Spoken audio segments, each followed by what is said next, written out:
Buenas tardes. Pues, en primer lugar, dar enhorabuena a la organización de esta primera jornada, que, como ha dicho el alcalde, sea el germen para que, como en los casos de Llerena, de Jerez, de Los Santos de Maimona, de Fuente de Cantos, pues han llegado ya un buen número de ellas. Y puedo deciros que la bibliometría que han generado esas jornadas, otras muchas más que existen también a lo largo y ancho solo de Extremadura, pues hoy forman un corpus de conocimientos de las propias localidades que lo organizan, sin duda, pero también de toda Extremadura y, evidentemente, de España. Por tanto, enhorabuena y ánimo para que, con los contenidos que sean, sigan organizándose, porque redundará en beneficio de todos los que nos interesamos por la historia, que deben ser, evidentemente, todos los ciudadanos. Luego no quiero dejar tampoco de saludar también a quienes se han acercado a esta hora tan intempestiva a pasar una tarde de viernes luminoso para aguantar lo que aquí expongamos, con el interés de que sea para algo. No puedo dejar de mencionar a mis amigos Luis, Ángel, historiadores que estamos en la lucha desde hace mucho tiempo en estas jornadas, a mis paisanos Oyolas, de Segura de León, que aparecerá por estas páginas, en fin, a cuántos realmente se han acercado a ver qué teníamos que decir. Por supuesto, agradezco la invitación a participar en este foro que convoca el 450 aniversario de la edición de la Biblia del Oso de Casiodoro de Reina, nacido con toda seguridad, o con mucha seguridad, en la vecina población de Montemolín, en lo que hoy es el sur de la provincia de Badajoz, es decir, la nuestra, o por lo menos de la mayoría de los que aquí estamos. El contacto con Emilio Monjo, que acaba de exponer, me ha llevado al conocimiento de personas y personajes de gran interés para mí, como cronista oficial de Segura de León. Me invitó a participar en este encuentro y acepté, adelantándole que, bueno, yo podría aportar algo sobre Arias Montano. Cuando me llamó por segunda vez, le anuncié el título que lleva la ponencia, porque me había dedicado a rastrear bibliografía, que es lo que tenía a disposición. No tenía documentos primarios, pero sí me pusieron en la pista de quién era Casiodoro de Reina, y según leía esa información me estaba llevando directamente a Montano por las cosas que se van a decir. A estas alturas yo sabía de Montano y su obra por haber dedicado muchas horas, como se ha dicho, a escudriñar su vida y su obra, por la única razón de que el destino me llevó a Fregenal de la Sierra, donde tuve alumnos, algunos están por aquí por la sala, y me puso en contacto con estas personas y con su obra. E incluso alguien me regaló la edición facsímil de Los Humanes Salutis Monumenta, una edición que se publicó en el 1984, y con ellos me inoculó el virus montaniano. En realidad, un doble virus. El virus por el interés por su obra, y también el virus de la precaución o de la desconfianza. Porque apenas abrí los Humanes Salutis Monumenta, empezaron a salir cosas que me llamaban la atención o que me ponían en guardia. Después de un prólogo, podríamos decir, triunfalista de lo que iba a ser esa magnífica obra, de la que daremos alguna muestra, terminaba con unas explicaciones porque, al parecer, la obra había caído mal en algunos ambientes. Y eso llevó a añadirle a la obra una serie de notas que me llamaba la atención que hubiesen sido necesarias, al menos para los expertos en el género, en este caso de la emblemática o de poesía y figura, como veremos. Y sobre todo porque, viendo el contenido de la obra, que está toda en versos horacianos, como decir grecolatinos, tan solo un poema estaba en hexámetros en serie. Y el hexámetro en serie se emplea en la literatura latina para contenido de tipo épico o de tipo didáctico. De tipo épico, o sea, el poema 14, que narra la Pascua judía, precisamente, el paso del Mar Rojo, y lo que venía antes y después, pues era la que se había merecido a Montano darle el aliento épico del verso hexámetro. Esto puede parecer una tontería, pero creo que es profundamente significativo. Cosa que no pasaba con los personajes que venían después del paso del Mar Rojo, tanto del Antiguo como del Nuevo Testamento. Ni siquiera, pues, la fundación de la Eucaristía, la resurrección de Cristo o algún otro argumento le habían llevado a él, consciente o inconscientemente, yo creo que conscientemente, a utilizar ese verso. Por eso digo que el doble virus, primero, del amor a lo montaniano, y segundo, la precaución, a la doble lectura. Es muy peligroso porque tampoco se puede inventar unas dobles lecturas si no tiene algún criterio que filtre eso que va sabiendo. Pero a partir de ahí, pues estábamos en Montano. Y además se dio una circunstancia extraordinaria, que fue el 4º centenario de la muerte, lo cual hizo que se organizasen en Fregenal, en Zafra, a la Aracena, que la academia a la que pertenece el doctor Pecellín como titular y yo como correspondiente, pues hicieron unas jornadas de altísimos quilates. Yo siempre digo que puedo hacer un máster de humanismo sin moverme de Fregenal, desplazándonos a Zafra a las otras poblaciones, porque pasó por allí lo más granado de los que tenían que decir alguna palabra sobre el humanismo español. Yo tuve esa gran suerte de estar en el sitio oportuno y en el momento oportuno. Tanto que, andando el tiempo, haría la tesis doctoral sobre un tratado de cirugía, como se ha dicho, que inicialmente había sido escrito por un frenense y finalmente atrevimos en nuestra tesis y luego en alguna ponencia a darle la autoría al propio Montano, por una serie de razones que no son de aquí del momento. En cuanto a Casiodoro, pues sí sabía algo de él y de su Biblia del Oso, pero es que ahora, desde que me lo encargó el doctor Emilio Monjo, cuando le he dedicado más tiempo. Con lo cual, como él me pidió la ponencia o el texto para el 15 de febrero, y del 15 de febrero no ha llovido nada, pero sí han pasado muchos días, la ponencia que yo estoy leyendo aumenta un poco lo que ustedes tienen, pero lo fundamental está en el texto que afortunadamente ya se ha distribuido. Entonces entramos en materia porque el título que le he dado a la ponencia ha sido Casiodoro Montano, vidas paralelas. Preventivamente le he puesto las interrogaciones, con lo cual me curo en salud, porque no lo afirmo taxativamente, por lo que se dirá. Como aprendimos en nuestra escuela elemental, paralelas son aquellas líneas que por mucho que se prolongue nunca se encuentran. Son en el sentido geométrico, pero no en el histórico literario. Porque cuando se recurre a este artificio expositivo, que ya es la segunda vez que yo acudo, porque también hice el paralelismo entre Isaac Abravanel, otro gran personaje relacionado con Segura de León, porque allí se refugió este judío huyendo de la corte portuguesa y allí escribió el comentario al libro de los jueces hasta que lo llamaron a arreglar la hacienda castellana, pues también tenía una serie de contactos vitales ideológicos con Montano. Pues bien, este recurso, como digo, nos permite establecer contactos entre dos personajes que de alguna manera puedan relacionarse. Eso es lo que vamos a intentar demostrar. En el caso de estos dos personajes, pareciera de entrada que no procedía a establecer esos paralelismos. Si Casiodoro se convirtió en un prófugo de la justicia inquisitorial y real española, Arias Montano encontramos a un alto funcionario del rey Felipe, capellán suyo, embajador, bibliotecario de la del Escorial e impresor, entre otras cosas, muy alejado del periplo que había seguido o que seguiría Montano. Segunda pega. Si Casiodoro comenzó de monje y terminó creando una familia con industriosa mujer y varios hijos, Montano, ordenado sacerdote y miembro de la poderosa Orden de Santiago, permanecería por lo mismo célibe, tampoco era punto de contacto. Y un último prenotando, diferenciador, es el volumen bibliométrico de la producción literaria de Montano respecto a Casiodoro.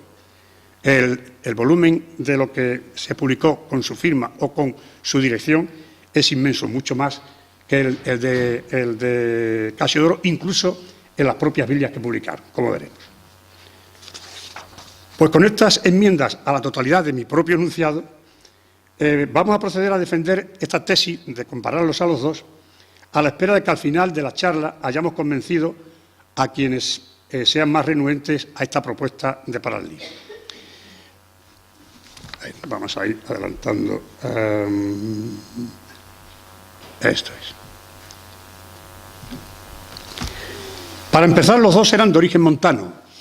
Ha dicho el doctor Monjo Bellido que es que era apellido localizado en el propio Montemolín, con lo cual, como está documentado, es inapelable. Pero mira por dónde, en el caso de Montano, sí que es un añadido, no es de apellido, aunque existen también en Fregenal, incluso en propia familia de Montano.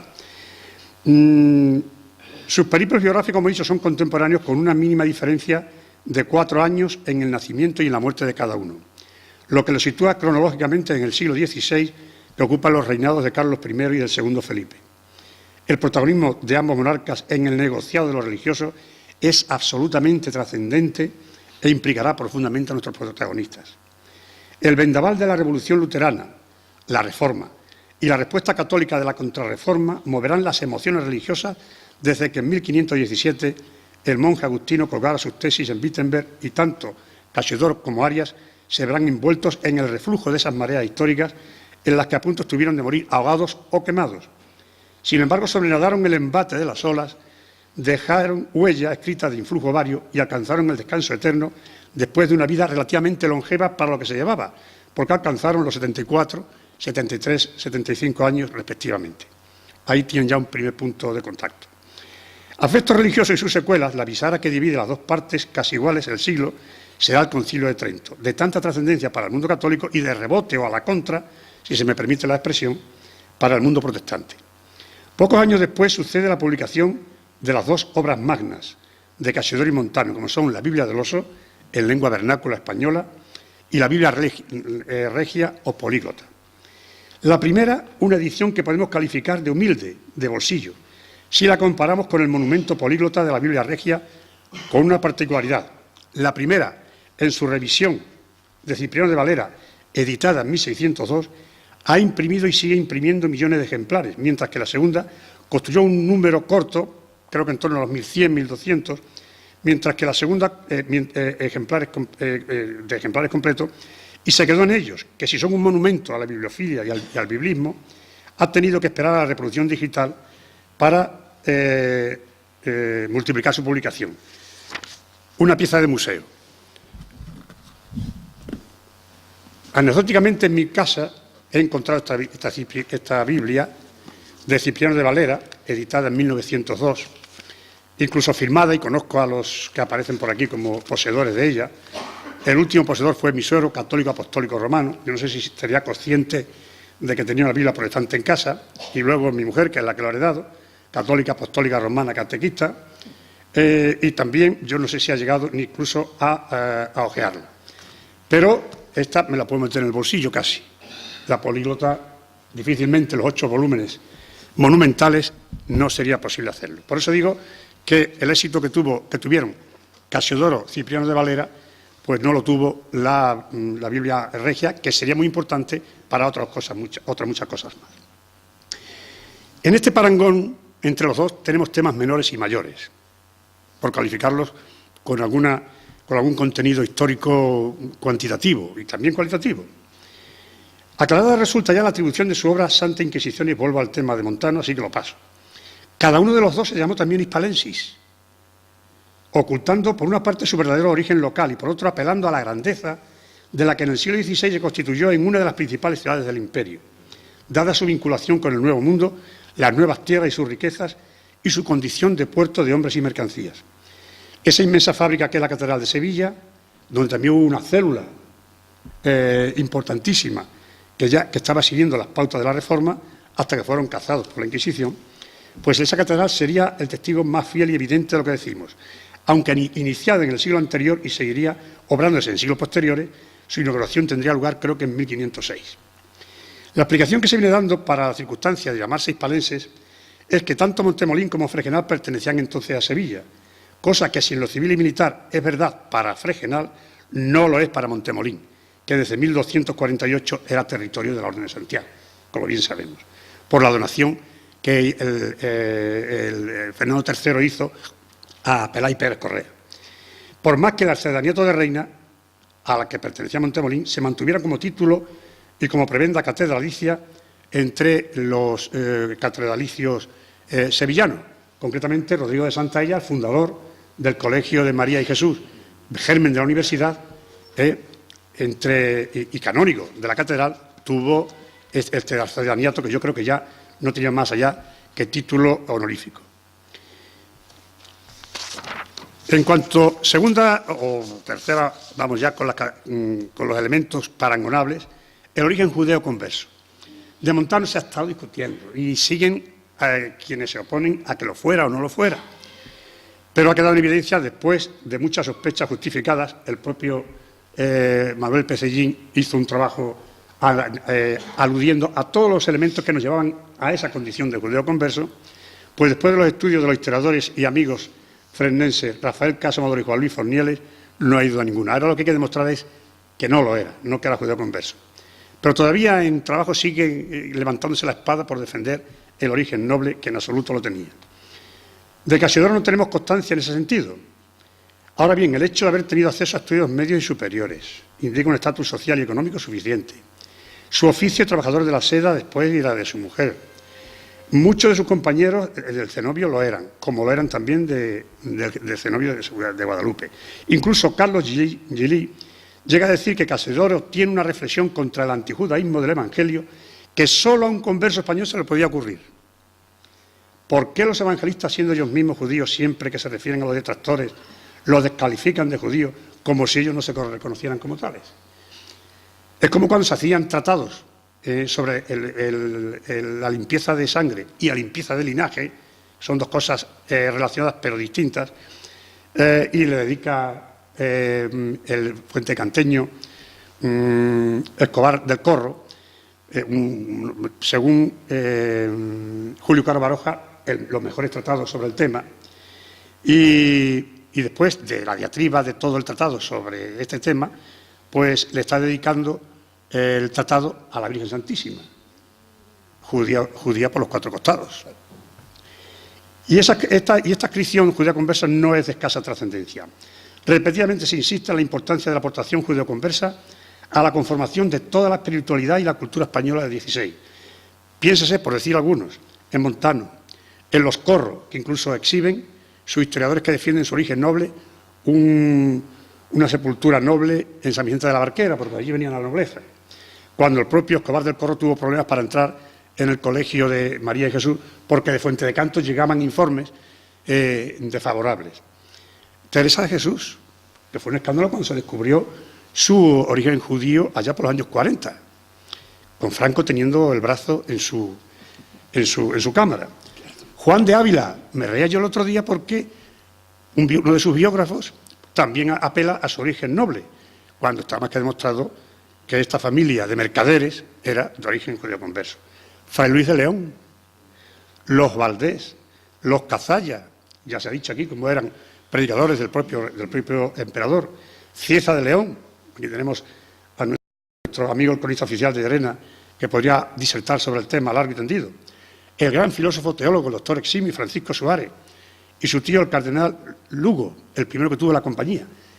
Y no voy a seguir, porque como dije en una de las reuniones de la jornada, estos fueron del Patrimonio de la Sierra, que también se dedicaron a Arias Montano, y me pidieron que hablase sobre el tema de Montano. Y podemos seguir por Cervantes, por Zurbarán, y no voy a hacer spoilers de Luis porque ya se ha publicado, y él lo ha publicado ya y está en ello, con antecedentes monasterienses y de Cabeza la Vaca, como sabemos. Sabemos porque los historiadores nos lo están diciendo. Yo digo, podríamos seguir por ahí. ¿Quién no lo era? Es decir, de las grandes luminarias del siglo XVI, incluso del XVII, ¿quién no lo era? En la formación universitaria inicial tenemos muchos datos documentados por el nombre de Montano aparece. Yo no sé si el tema de Casidoro está documentado en las listas de la naciente Universidad de Sevilla, pero los dos pasaron sin duda por esa sala universitaria donde respiraron los aires erasmistas que corrían por la ciudad del Betis y que habían inficionado, antes o después, al propio arzobispo Manrique de Lara. Pero el ser Erasmo es lo que se llevaba. Hasta el fundador de la Compañía de Jesús, Ignacio de Loyola, antiluterano donde los haya habido como toda la compañía, fue influenciado por las ideas de Erasmo. Así lo reconoce un autor en reciente publicación, de la que hemos hablado, donde se afirma que su influjo se deja sentir en el principio y fundamento, una de las obras clave de San Ignacio, dice, se deja sentir casi literalmente. Este es un libro a cuya presentación asistí hará un mes, poco más de ello. El lema Monacatus non expietas, es decir, que la santidad no está en el claustro con toda el organigrama de que siguen las órdenes tradicionales, y los jesuitas rompieron con ello, se hace presente en esa organización algo de lo que estaba en el ambiente erasmista. Y es evidente que esta influencia se mantuvo a lo largo de la vida de ambos, exacerbada en el caso de Montano. Y si no le hace al respecto el siguiente texto que refiere los tiempos en que la presencia de Erasmo y su obra se habían diluido ya por su muerte y por la persecución inquisitorial de sus obras. Después de haber tenido un florecimiento, todas las ideas, toda la obra, estaba en todas partes, en los conventos, en los cenáculos, la obra de Erasmo, a partir de los decretos sobre los libros, por los libros que Felipe II intentaba o persiguió, de hecho, en puertos, en comercios, en librerías, para evitar la herética pravedad, como se llamaba al protestantismo, pues dice este autor, en la época postridentina, terminó en el 60 y algo, el 61 para que terminó Trento.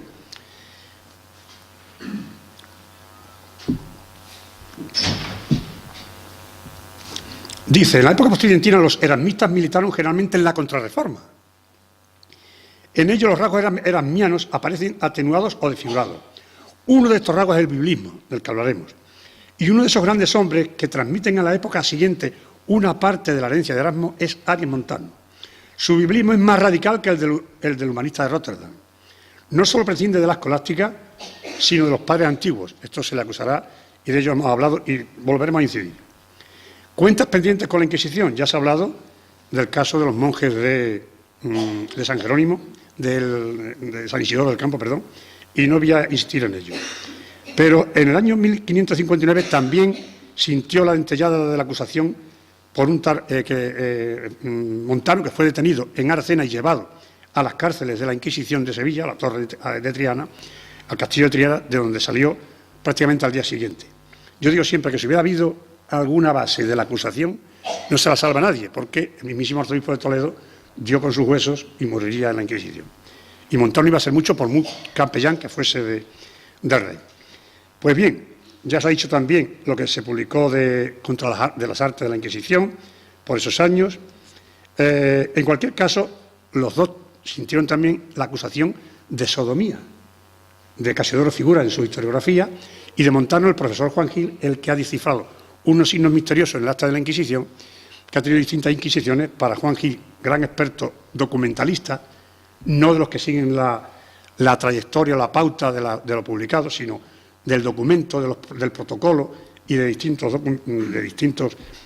documentos de archivo, pasa muchas horas en el de Sevilla, pues llegó a esa conclusión. Los dos se salvaron de ella. Todavía en 1579 la Suprema pedía a la Inquisición de Sevilla datos, si los hubiera, sobre Montano. Es decir, pues 20 años después. La respuesta fue que no había documentos y si lo había habido probablemente se hubiesen destruido, pero es que no hubo lugar a proceso. Los dos serían acosados por correligionarios en desacuerdo con sus tomas de posición, tanto Casiodoro, como se ha dicho, en la propia Europa, como Montano dentro y fuera de España. Hablaremos de ello.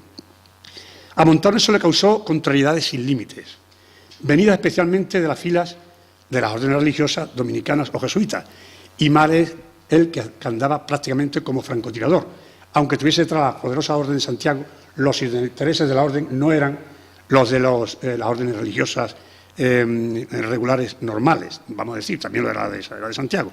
Estaba por otros derroteros relacionados con la propia administración de la monarquía española. También tuvieron misiones pastorales, comerciales y diplomáticas los dos.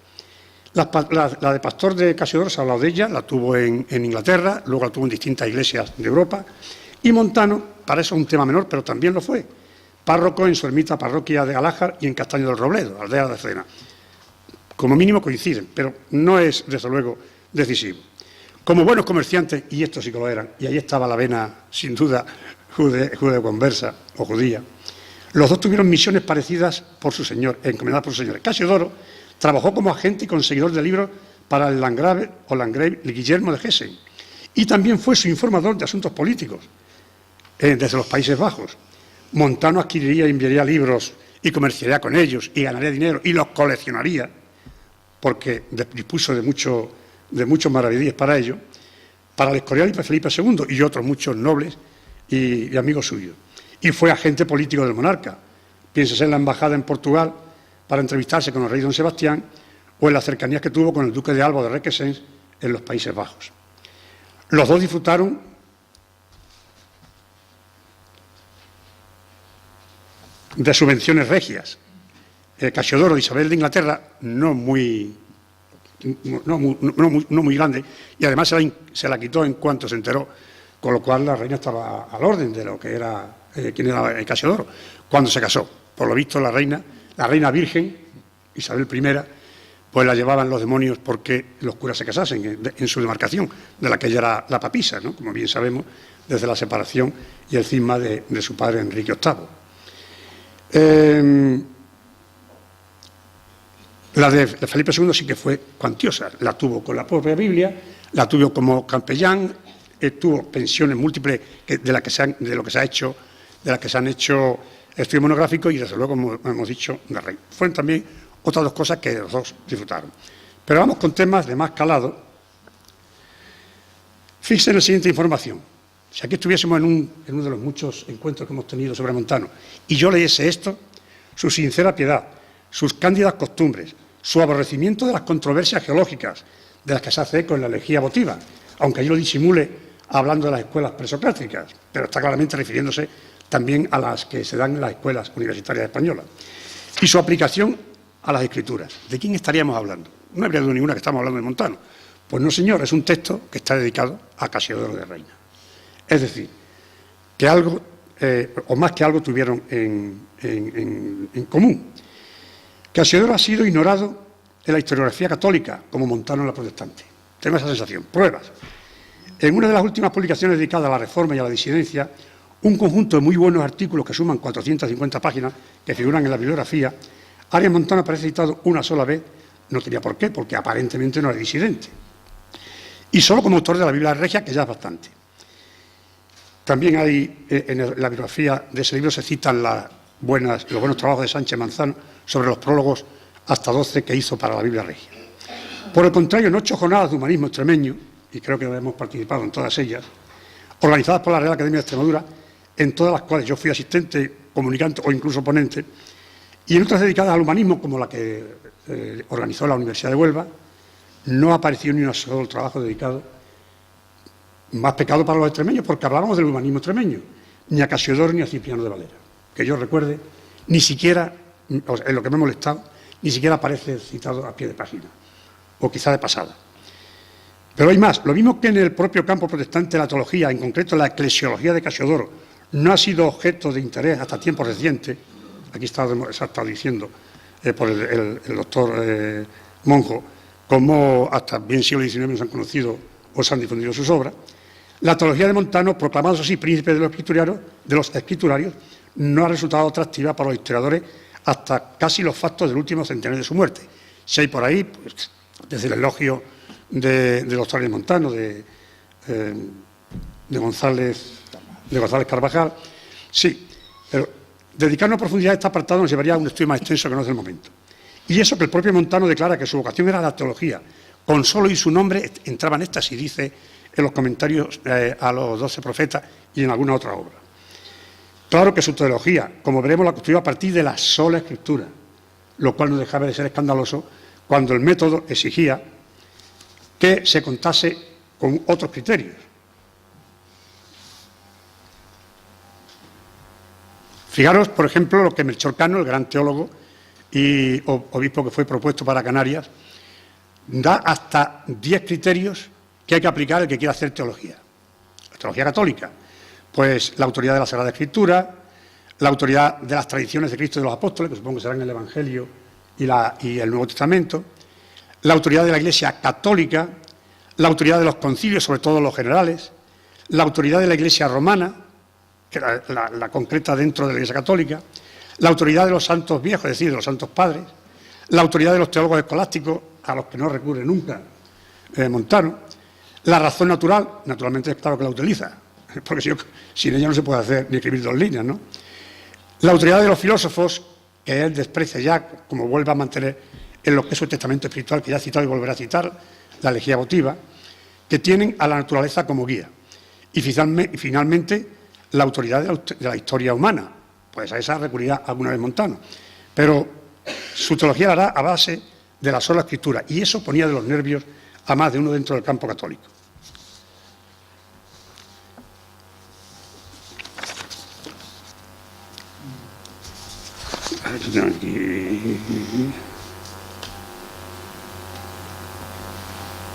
Para atrás. Bueno, pues lo sabemos ahí. Nos trataba yo ahora el de la posible heterodoxia de Casiodoro, pues evidentemente era heresiano, no vamos a hablar de ello. De Montano hay que tentarse la ropa y se la están tentando porque nunca salió del campo católico. Sin embargo, siempre anduvo en la cresta de la ola, como muy bien le advertía el padre Mariana cuando informó sobre la Biblia. Él fue de los que la aprobaron, pero advertía a Montano la imprudencia de juntarse con quien se juntaba o con quien se juntó para hacer la Biblia Regia. y también el método lingüístico que utilizaba. Porque en vez de seguir el latín eclesiástico, en el argot que ya venía impuesto casi de San Agustín, por supuesto de Santo Tomás, pues utilizaba un lenguaje que decían los inquisidores que era ininteligible. Inteligible porque utilizaba un latín clásico. Recientemente yo he tenido oportunidad de traducir un tratado de teología de Francisco Suárez, del que he hablado antes, y en cuanto, aparte de que fueran unos apuntes de clase, lo que estaba en ese manuscrito, pero aquello sí ya sonaba a latín macarrónico, con escándalo de algunos de los jesuitas que me habían encargado el trabajo. Pero no era el latín humanístico de Erasmo, de Valdés, del propio Montano. Era un latín muy elaborado que se apartaba de esa corriente. Vamos a ver algún ejemplo para no perderme. Bien, pues, sin embargo, lo mismo que en el caso de su origen judeo-converso, en el caso de su heterodoxia o de su ortodoxia, los autores levantan y sacan la espada. Fijaros este texto que tengo aquí sobre el tema. Junto a una serie de cosas sobre Montano es digno de resaltarse su fidelidad a la fe católica y al Papa, cosa que se comprueba en diversas maneras de su trayectoria vital, tan variada y compleja. Además de teólogo tridentino, fue capellán real, cuyo máximo valor fue la defensa de la fe católica, meticuloso en extremo, de modo que no hubiera permitido el menor atisbo de Teredosa a su lado. Sin embargo, yo alguna vez dije que Montano tenía debajo de su cama un heterodoxo que se movía, por lo menos en cuanto al método, muy cerca de la heterodoxia. Las sospechas o actuaciones inequívocas en este terreno, dice este autor, que quedan fuera de lugar. Pues se ha hablado sobre ello, se ha escrito sobre ello y seguimos pensando hasta dónde se podría hablar de ello, de la heterodoxia. Ya en vida de Montano, por supuesto, recibió la acusación de judaizantes, por quienes se opusieron radicalmente a la edición de su Biblia, como fueron el obispo de Gante Lindano o el dominico León de Castro. Por otra parte, cuenta a su vez con defensores a ultranza, como Melquíades Andrés, que se enfrenta a defensores de la ortodoxia, que se enfrenta a Reques, cuya obra fue clave para toda la evolución de los estudios montanianos a partir de los años 60, arguyendo que la posición doctrinal de Montano y del reformismo español católico en general se puede explicar en la corriente reformista que venía ya desde las observancias del siglo XIV, que se asentaron en España y que tuvieron como impulsores a los reyes católicos, a Cisneros, las órdenes religiosas y demás. Es verdad, todo eso, pero tenemos elementos para pensar que Erasmo, como hemos dicho en un texto anterior, andaba por detrás. Concretamente, del método teológico no voy a decir mucho más, pero acabo de decirlo. Y me paso a la edición, a lo que más los acerca, que es la edición de las dos Biblias, las que pretendieron ser las Biblias de la Concordia. Recordemos el fuerte carácter biblista del siglo XVI, que vio la publicación, en primer lugar, de la Biblia alemana completa en 1534, la Biblia de Cisneros en el 20, la de Ferrara en el 53, hecha por judíos, sefardíes españoles, la del Oso, por el propio Casiodoro, o la Regia de Amberes, sin contar con muchas ediciones que hubo parciales de libros, de los propios evangelios, del Salterio, de la Epístola de San Pablo, etc. Conocida como la del Oso, Casiodoro publicó su Biblia en lengua vernácula, que fue perseguida e incluida en los diversos índices a partir del de Valdés. La polémica por la publicación de este tipo de obras es tan larga como que se remonta al siglo XIII. Para las autoridades religiosas y civiles del mundo católico no solo no suponían avance alguno, sino peligro evidente de herejía, por cuanto que las traducciones eran obras o de judíos o, en su caso, judeoconversos. Además, no se veía bien que la Biblia estuviera al alcance de todos porque exponía a los fieles a la tentación de la herejía. Para Casiodoro, en cambio, otros mucho, la versión vernácula suponía facilitar a todos el acceso a la palabra de Dios, sin mediación alguna. Como se sabe, la traducción de la Biblia en alemán por Lutero, cuya publicación ya hemos dicho cuándo fue, abrió el camino a las versiones vernáculas. Montano dirigiría por los mismos años que Casiodoro la suya, la edición de la monumental políglota, aquí se ha dicho ya. Como hemos dicho más arriba, del primero era una edición que podemos llamar de bolsillo, aquí está la prueba, mientras que la otra llegaría a ser, pues no más que una edición, muchas cosas, porque una edición de esa categoría es de mucho peso, en todos los sentidos. Natalio Fernández Marcos termina uno de sus estudios de la Regia aventurando que tal vez Montano abrigó la idea de hacer y publicar una edición. Dice concretamente, en un trabajo sobre Arias Montano como gran traductor. No incluyó entre sus proyectos la traducción de la Biblia al español, pero a la luz de la sensibilidad lingüística que demuestra los autores, Natalio Fernández y una compañera suya de trabajo, la profesora Tejero, piensan que de haberla llevado a cabo nos quedamos sin ella. Tal vez Arias Montano hubiera sido considerado como el mejor traductor de la Biblia castellano. Nos quedamos sin ella.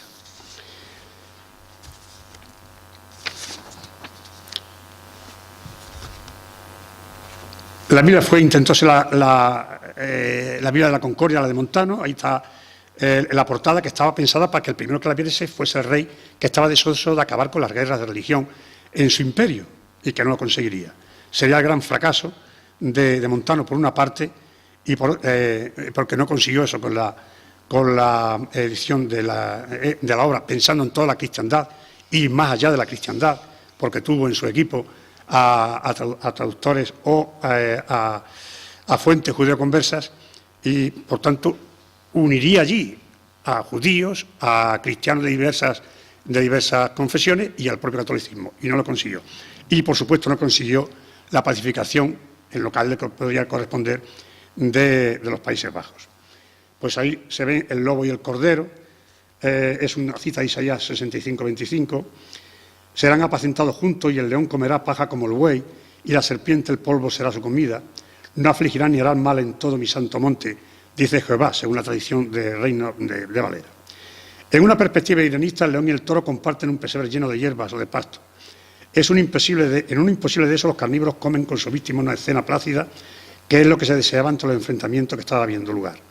Como refiere la cita de Isaías 2, que acabamos de decir. El subtítulo Pietatis Concordiae, literalmente es al encuentro de la piedad, es decir, al encuentro de los hombres que confiesan la misma fe. Bien, los dos fueron escriturarios, pero, como decimos, el balance va en favor de Montano en comparación con los escritos de la Sagrada Escritura que también publicó el propio Casiodoro. Y vamos con un tema que yo he agrandado un poco por sugerencia de don Manuel Pecellín, como es el tema de la iglesia chiquita de la que se ha hablado. Porque en Montano no aparece la iglesia chiquita ni la manada que aparece en Casiodoro, pero sí aparece un pequeño rebaño que recibirá la palabra de Dios, estará dentro de un mundo selecto, selectísimo, y que andará por atrios sagrados comuni non adeunda pede, que no todo el mundo va a pisar. Yo le decía a Manolo que tiene un carácter aristocratizante de convicción, de que en ella pertenecen o participan los pi ad electis viri, es decir, es solo para unos pocos. Lo sencillo de la pequeña grey está, pero entonces para manejar bien lo que yo entreveo, y se me escapa del todo, porque Montano no nos consta que presidiese ninguna secta o ningún grupo, pero sí tuvo su círculo en Amberes y lo tuvo en el Escorial, de alumnos muy fieles como el padre Sigüenza, o lo tuvo en Alájar, con alumnos fielísimos que mantuvieron su memoria, como Juan Ramírez y como Pedro de Valencia, o en Sevilla, donde de alguna manera contó con seguidores muy diversos. Pero eso no parece que fuese una iglesia al estilo de la que aquí se ha hablado, pero por lo menos el nombre se conserva. Y repite eso, y en el Dictatum, que lo escribió, según Morocho, antes incluso de haber ido a Flandes, mantiene el pensamiento que hay en el Dictatum, lo mantiene hasta el final, hasta la elegía votiva, que la publica que la escribió en el 94, aunque ya se publicó post-mortem. Bueno, pues tenía por aquí la traducción de un pasaje evangélico precioso, que es el poema 47 de los Humanes, el último monumento a los que antes he hablado, pero no quiero alejarme más de la cuenta. Dice Montano que ruega a Dios ayuda para que a los que pertenecen al pequeño rebaño, a su humilde rebaño, alcance la perfección accediendo a los atrios sagrados de su templo, como he dicho, que no va a hollar cualquiera. Y él también dice en otro texto que existen dos caminos en la tierra, uno por el que avanza el humilde y pequeño rebaño, esos poquitos selectos, y otro que llenan y frecuentan las abundantísimas familias de Caín. Hay en Montano la contraposición de este pequeño rebaño que admite con su sencillez las enseñanzas de Cristo y las sigue, y luego está el vulgus, en un concepto horaciano también de aristocratizante, a mi entender, que llama la atención en Montano. Y también está el concepto de mundus. El mundus es lo opuesto, la gran masa es lo opuesto a ese pequeño rebaño.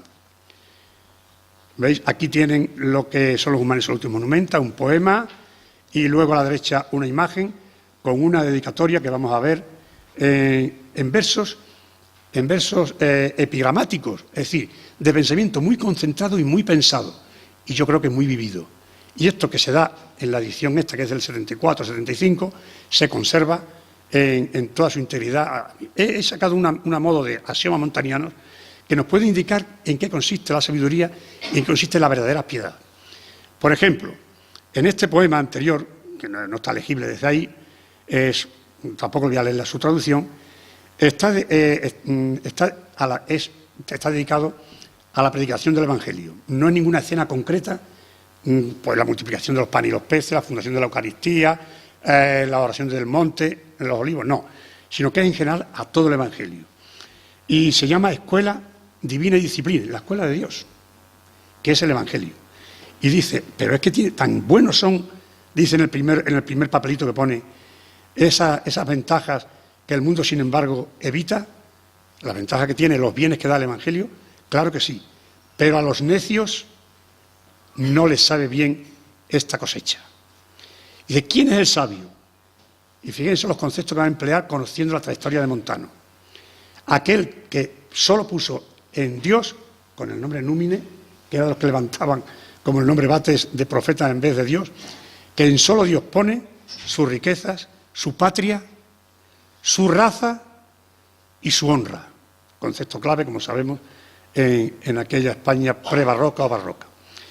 Y dice, ¿en qué consiste la sabiduría? ¿Qué es lo que mantienen los sabios?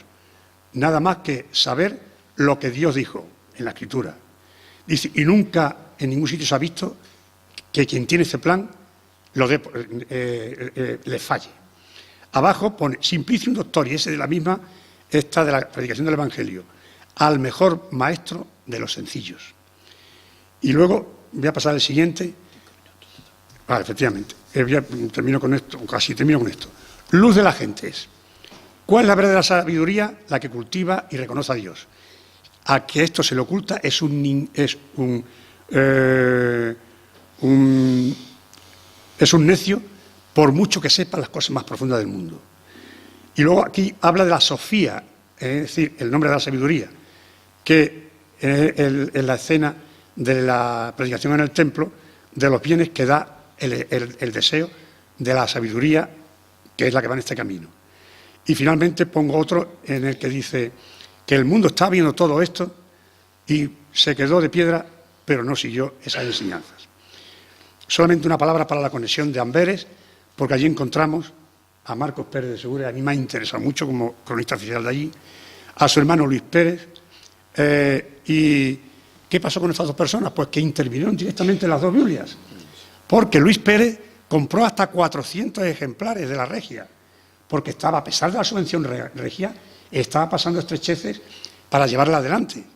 Y Marcos Pérez, como hemos dicho, financió entera la primera edición de la Biblia de Casiodoro.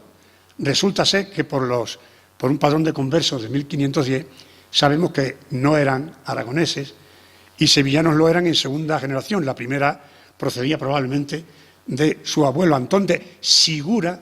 A mí me interesa mucho ese nombre con esa grafía, porque lo volvemos a encontrar en los López de Sigura, el gran campeón y escritor de ajedrez, y en su hermano Alonso de Sigura, que funda en Zafra una capellanía, y con esos nombres aparecen los abuelos de estos Pérez, que fueron banqueros riquísimos, que Luis Pérez fue el factor de Montano, y que Montano, a su vez, en Sevilla, era el tapadillo de los negocios de Luis Pérez, como ha documentado muy bien el profesor Juan Gil, con documentos de archivo y no dejándose llevar de tanta literatura como se ha ido produciendo, pero que se van repitiendo unos con otros y se ha ido, pues como hay que irse, a la documentación original. Muchas gracias.